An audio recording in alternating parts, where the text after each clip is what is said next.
Hello, my name is Keeley and you're watching my booktube channel. So today I'm going to be talking about my October TBR or to be read pile, and oh my gosh, can you believe it's already October? Like, seriously, this year has gone by super fast, and I know people say that every year, but like I honestly feel like this is going by so fast, and it's so weird because I'm about to be 20 and it's just insane.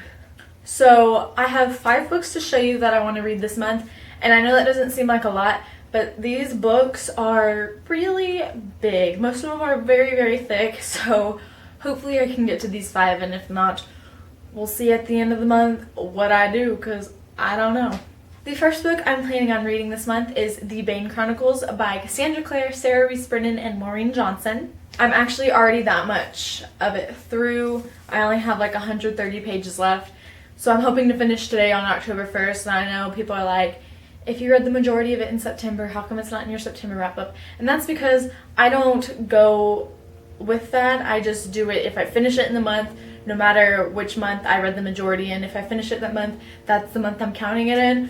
So hopefully I can finish this one today, and I will be in a good place for October already. And I'm absolutely loving this book. Magnus Bane is one of my favorite characters of all time. Okay, so some of the short stories in here are kind of boring, but then the other ones I just like fly through. I love the ones that have the shadow hunters in them and like characters that I really know, and so I'm just so I love Magnus. I love him.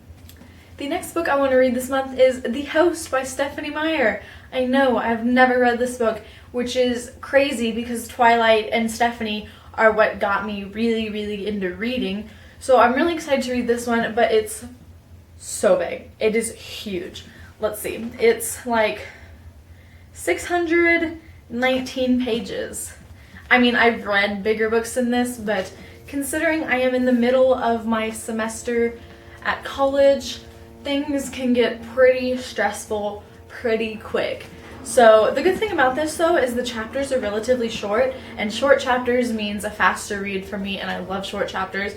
And all I know about this book is that it has aliens in it, and it is a movie, but I have not seen the movie, and I'm not planning on watching it until afterwards. And I know this is the movie cover, and I hate movie covers of books, but I got this one for free, so you get, I mean, like, beggars can't be choosers, am I right?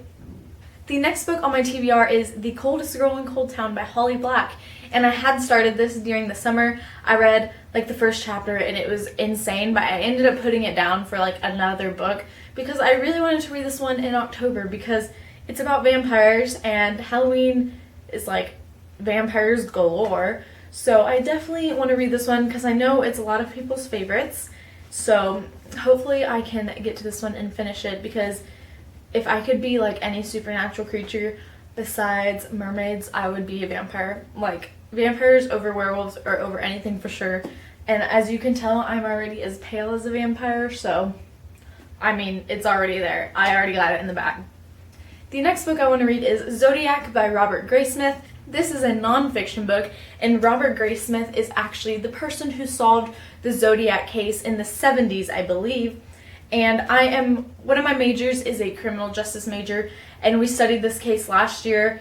So it was very interesting. It's also a movie, and I have seen the movie already, and I've already studied the case, so I know what happens. But I'm really interested about reading like firsthand, because this guy solved the case. He wasn't even like a cop or an FBI agent. He was a cartoonist at a newspaper, and he solved it, and it's just incredible. And the Zodiac Killer, I don't know if you've heard of him, but he liked to send newspaper companies and things like that different codes about his murders. And I'm going to try to find one. Oh, like here, see there's some codes up in there. And then like all throughout here are like different codes and how he cracked the codes. And then like different letters from the Zodiac. And it's just like, this is just so fascinating to me. And it is kind of thick, so we'll see if I can get this one. It's not like super high on my TBR list for this month, but I just thought it would be fun to read during the month of October because it is kind of creepy and about a real life murderer, serial killer. So, I mean, Halloween, come on. And the last book on my TBR, which I for sure want to read this month, is House by Ted Dekker and Frank Peretti. Maureen from Maureen Kiwi says that this is like the scariest book she's ever read. And I love Frank Peretti. I haven't read anything by Ted Dekker yet, even though I own a ton of his books, and I still haven't read anything by him. But I've heard this one is very, very, very scary, so I would probably read this at the end of the month, closer to Halloween, so it's more in the feels, you know. And I absolutely have no idea what this one is about. I just know that it's scary and perfect for Halloween, so I guess we'll find. Whoa! Ralph Winter, the producer for X-Men 3 and Fantastic Four, blurbed this. How cool is that? I am obsessed with Marvel, and X-Men is one of my favorite things in the entire world. I am obsessed with X-Men. That is so cool. Like, wow. I definitely have to get this one. I'm so excited for this one. So these are all the books I'm planning on reading in the month of October. Let me know down below what you're planning on reading this month, if you're planning on reading any like Halloween-y reads or scary, spooky reads. And if you've read any of these, I would love to know what you thought about them. And thank you so much for watching. I will see you next time. Bye!